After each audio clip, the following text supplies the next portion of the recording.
and she's given us some information in reference to anti-Islamic sentiment in the United States of America. Now, Alana, you've covered quite a bit of information during the first and second segment. Let's give you the opportunity during the final segment to deal with some of the other aspects of this anti-Islamic sentiment.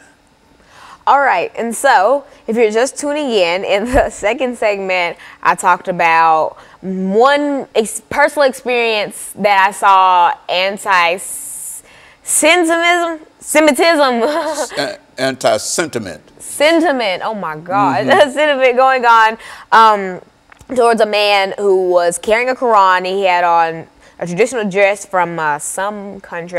I'm not quite sure because I haven't really taken any cultural classes. But he was an American. He was carrying a Quran, so I'm going to make an inference that the man was a Muslim.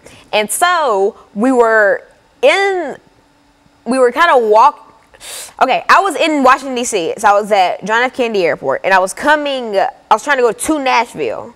And so I was going through TSA, and he was behind me.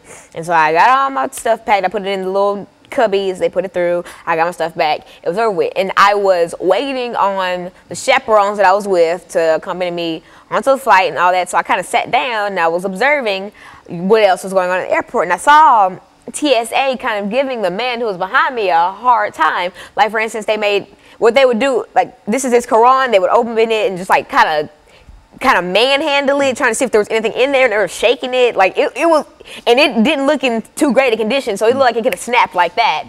And it was just, they were doing so much extra, and that really just made my blood boil, because at that time there wasn't anything I can do, because I couldn't go up there, because once you go through TSA, I couldn't go straight, because as he was coming through it, I couldn't go through that line, and everything was too busy, so I couldn't really do anything about it except, you know, tell the chaperones I was with, and even they expressed their own disgust about it.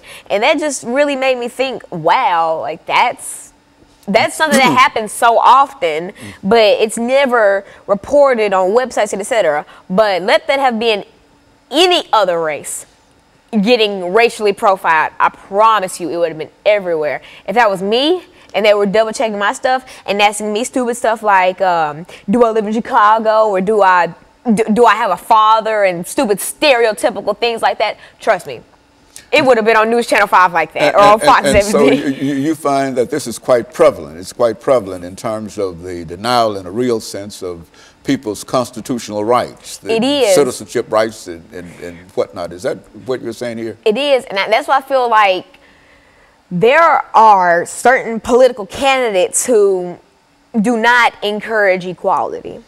I'm not going to go into name dropping or anything, but there are certain candidates that do not support equality, and I feel like, okay, right now the two top candidates are Donald Trump and Hillary Clinton, and that's just, you just really can't fight that. And I feel like, since I'm not old enough to vote, I'm just watching this unfold, and I'm not making any certain choice because my opinion wouldn't really be taken for anything because I can't vote. But I'm watching this unfold, and I'm listening to both of their speeches and all the things that they promised to do with America. And I'm just sitting here thinking, like, wow, one of these candidates really wants an America that's built around him and people who are like him, that 1%.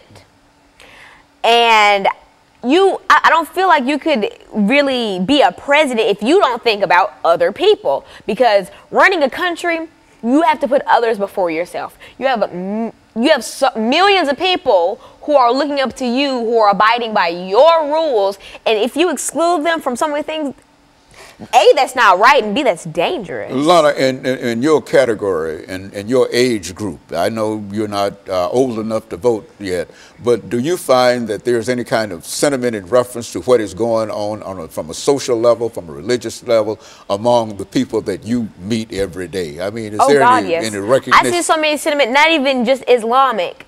I see so much sentiment towards me going to school from my peers, because